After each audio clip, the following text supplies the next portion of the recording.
Stocks and bonds are negatively correlated again for the first time since the 2023 regional banking crisis. Taking a look at Treasuries on your screen here, you're seeing the yields are ticking higher this morning after a volatile week for equities left investors seeking safety, slashing exposure to equities at the sharpest rate since the pandemic. Here to discuss what is next for Treasuries, we've got Bryan Whalen, TCW's Fixed Income Group's Chief Investment Officer and Generalist Portfolio Manager. And thanks so much for being here, Bryan. So it seems to me that bonds became the haven trade again last week. Do you anticipate that thesis continuing? Yeah, we've been saying around here, bonds can be bonds again. You know, the bond market went through a tough period in 2022 with rates rising, kind of settled in last year. We came into this year, you know, particularly in the spring, bonds were yielding about 5%. So they were offering, you know, good carry. But at the same time, more importantly, and to your point, which is the price movement of bonds now is going to be moving in a different direction than risk assets. So, you know, as equities go down, bond prices more likely than not will go up, and it'll kind of provide that diversification to an overall portfolio. So, Bryan, what range do you think we're likely going to be trading in then? I think we've kind of settled in. You know, we've come a long way this summer. Right, we've come about 100 basis points in the front end. So yields have dropped about 1% since the springtime. And since July 1st, at least in the front end of the curve, the 2-year and the 5-year has come down about 60 basis points and about 30 basis points from that employment report a couple of weeks ago. So this feels about right. You know, there's a couple days in late August that traders want to be in their seat. We've got CPI this Wednesday. That'll be important. The market will be watching that to make sure the inflation trends are in place and that they're on a downward trajectory. And then we've got the Jackson Hole, conference that Powell will be speaking at. So traders are going to want to sit there. And so from now until the next labor report, which will be early September, we'll have about 2 days and we're going to be settling in here in rates. But then long term, you know, we think we're going to be on a downward trend in interest rates. We think, you know, the market over time, over the fall, will start to kind of coalesce around the idea that this economy is slowing a lot quicker than was priced in, at least in the first half of the year. And if we're right with that and inflation continues to come down, the market's going to start to project that the Fed is going to start cutting interest rates at a more aggressive pace than even what's currently in the marketplace.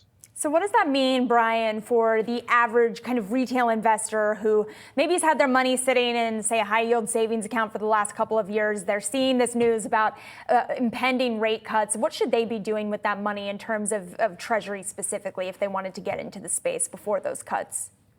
Yeah, sure. Yeah, I mean, you're going to want to be in, the most sensitive part to interest rate cuts are the front end of the curve. So you're talking about the 2-year and the 5-year Treasury. Other kind of high quality bond markets are a good place to go, like investment grade corporate bonds. They should perform pretty well.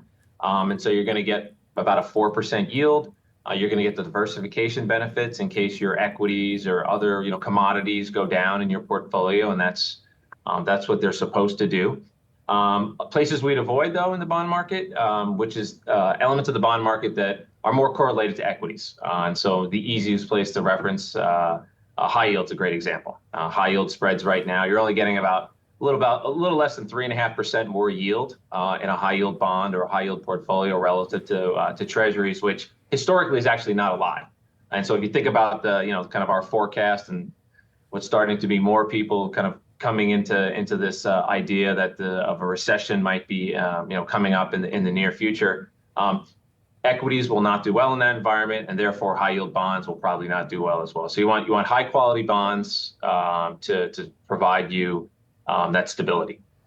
Bryan, going back to what you just said a moment ago, that you expect the Fed to begin cutting rates at an even more aggressive pace than what the market is pricing in. What are you expecting? I think, look, all spring we have seen manufacturing's been very poor in terms of activity. We've seen small and mid-sized business sentiment and hiring. That's been very poor. Consumer behavior, we've seen a ton of either kind of a pullback in consumer or at least substitution effects. And then over the past couple of months, we've seen it's just time after time again, you just hear companies talking about changes in preferences and a slowdown in the economy. And the one thing we haven't seen, and it was really the whole thing kind of holding up this kind of no landing narrative, was this headline employment number, even though there's a number of flaws about it, in terms of response rates and birth death models and adjustments and all of that, didn't matter. There was a lot of hope out there, and the markets wanted to hang on to that. And then finally, we saw maybe a crack in that number last Friday. And so that has kind of shaken, I think, investor confidence. And you saw quite a bit of volatility around that, although we've settled in. So what you should expect to see is over the next couple months, and it's going to be slow and it might take some time, but you should probably start to see more of a pullback in consumer spending. You'll see growth rates start to come down. More likely than not, after kind of scars of the pandemic, where companies had been unwilling to let go of labor, now that they're starting to hear that everybody else out there is softening and maybe they're letting go of some people, they're not going to be as fearful about cutting people. And then so once that narrative takes hold, you'll probably start to see more companies make layoffs at a faster rate than we've seen in a long period of time, and that will obviously push up the unemployment rate at a more rapid pace than people expect. And that's when the Fed's going to have to react. They're going to have to look around and say, you know what, 5.5%, that's too tight. We're going to start to cut rates, and we can debate about R star and what's the neutral rate for interest rates, but it's a long way from here.